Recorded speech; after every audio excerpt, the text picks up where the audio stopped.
শহরের ব্যস্ত হাসপাতাল চত্বরে যখন প্রতিদিন শত শত রোগী ও তাদের পরিবারের ভিড়, তখন পরিষেবা ও আচরণ দুটিই হয়ে ওঠে অত্যন্ত গুরুত্বপূর্ণ। কিন্তু সেই পরিবেশেই এবার অসন্তোষের ছবি ধরা পড়ল আগরতলা আইজিএম হাসপাতালে। অভিযোগ উঠেছে, হাসপাতালের এক চিকিৎসক দেবেশ দেববর্মার আচরণে বেশ কিছু রোগীর পরিবার বিরক্ত অতিষ্ঠ হয়ে পড়েন। তাদের দাবি, চিকিৎসা পরিষেবা নিতে এসে কথাবার্তা ও ব্যবহারে সম্মানজনক আচরণ না পাওয়ায় মানসিকভাবে বিব্রত হতে হচ্ছেন অনেককেই। এই ঘটনায় রোগী ও পরিজনদের মধ্যে অসন্তোষ ছড়িয়ে পড়ে। এরই মধ্যে পরিস্থিতি আরো উত্তেজিত হয়ে ওঠে যখন ঘটনাটি ক্যামেরাবন্দি করতে গেলে হাসপাতালের নিরাপত্তার দায়িত্বে থাকা গার্ডরা বাধা দেন বলে অভিযোগ। ফলে উপস্থিত লোকজনের মধ্যে বিভ্রান্তি ও ক্ষোভ তৈরি হয়। এই পুরো ঘটনাকে কেন্দ্র করে হাসপাতাল চত্বরে কিছু সময়ের জন্য চাপা উত্তেজনা তৈরি হয়। রোগীও তাদের পরিবার আশা করছেন বিষয়টি খতিয়ে দেখে যথাযথ পদক্ষেপ গ্রহণ করা হবে, যাতে ভবিষ্যতে পরিষেবা পেতে গিয়ে এমন সমস্যার সম্মুখীন হতে না হয়। এই ঘটনা আবারও প্রশ্ন তুলে দিচ্ছে, চিকিৎসা পরিষেবার পাশাপাশি রোগীদের সঙ্গে ব্যবহার ও স্বচ্ছতা কতটা গুরুত্বপূর্ণ। ব্যুরো রিপোর্ট, নিউজ তৎকাল 24।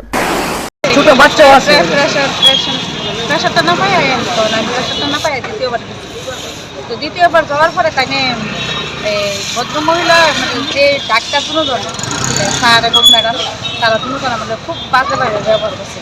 তো আপনারা বাড়ির মধ্যে সরকারি হাসপাতালে আইলে আপনারা সব বাড়ি করে সব তাড়াতাড়ি কে করেন, আমরা গল্প গুজব করতেছি। দেখবেন আপনার চোখের সামনে 10 মিনিটে সব পেশেন্ট দেখছিলাম। আপনার এই অভিজ্ঞতা আছে? ছোট লোকের মতোই থাকে, খারাপভাবে মানে খুব বাজেভাবে বকতেছে। হ্যাঁ, তো মেডিসিনের অনেকদিন ধরে সর্দি কাশি জ্বর, তো আসার পরে এখান থেকে টিকিট নিয়ে সেটা 29 নম্বর ওয়ার্ডে মানে রুমটাতে যাওয়ার জন্য করছে। গেলাম, যাওয়ার পরে দেখানো হইলো।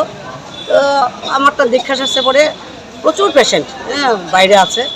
তো ডাক্তারের প্রথম মোটিভটাই একদম বাজে, যে 10 মিনিটে সব দীক্ষা দেবো, 10 মিনিটে সব দীক্ষা দেবো। মানে রুগী বলেই মনে করতেছে না, মনে করতেছে যে এখানে গরিব মানুষ আইসে, এরা যার সাথে ব্যবহার করলেও চলবো, কোনো ব্যাপার না এরকম। সঙ্গে একজন ম্যাডাম ডাক্তারও আছেন। তো আমরা একটা দেখার পরে আরেকজন রুগী আইসেন, খুব গরিব, একদম গরিব ঘরের। তো উনি বসেন, তার মা তারে নিয়ে আইসেন। তো নিয়ে আসার পরে বলতেছেন আপনি প্রেশার চেক করেন। তো মহিলা বলতেছে হ্যাঁ আমি প্রেশার চেক করে আনছি। করতে করে আনছেন এইভাবে কোথায় কথা বলতেছে। তখন আমি দেখছিলাম, আমি বললাম যে হ্যাঁ ডাক্তারবাবু আমি দেখছি উনি প্রেশারের চেক করে ওই রুমটাতে গেছে, উনি প্রেশার দেখাইছেন। আপনি কি ডাক্তার? আমি কিছু না, আমি তো ডাক্তার না, আমি এখানে একজন রুগী নিয়ে আইছি, কিন্তু উনি যে প্রেশার দেখাইছেন এটা আমি আপনাকে কইলাম। আমি কেন ডাক্তার হবো? আমি ডাক্তার হইলে কি আমি রুগী নিয়ে আপনাকে চাইনি?